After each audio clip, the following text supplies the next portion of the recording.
السلام علیکم ورحمۃ اللہ وبرکاتہ. مرګرو ما پرون یو لیکنه کړې وه، ویلي مو چې فضل الرحمن ته ووټ ورکول چې دی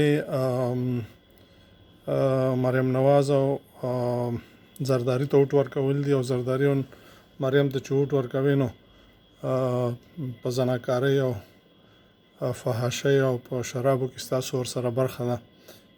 نن یو مرګړي ما الحمدلله ټول مولایان علما او کاریان دي، ورته تلیفون کړو چې دغه دی تا دا ډېر بد ویلي دي.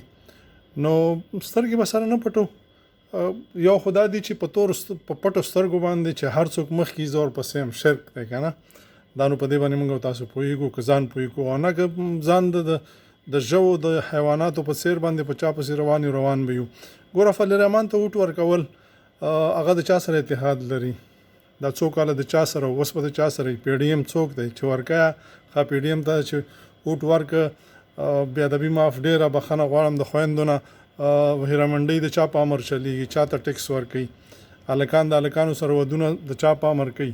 زناګانې او د شرابونو اډې چې دي د چا په امر باندې دي؟ آیا په دې کې موږ تاسو شریک یو که نه یو؟ نور مو خوښه خپله په ذاته خدای مده قسم وي چې هر څوک د دین اسلام کار کوي او په سمې لار باندې رواني زه به ملګری یم، هغه فضل الرحمن او هغه که هر څوک وي او چې په دین باندې چلېږي په حق باندې چلېږي که هغه هر څوک وي زه د هغه سره ولاړ یم. او چې د دین نه خلاف چلېږي، ظالم وي، خاین وي، مرتد وي، درغلګر وي، غل وي، ډاکو وي، چې هغه مو پلار شي که ورور شي او که زوی شي، زه به د هغې نه لار جدا کوم او خلکو ته به ښایم چې دغه سړی دغسې دی. نور مو خوښه خپله.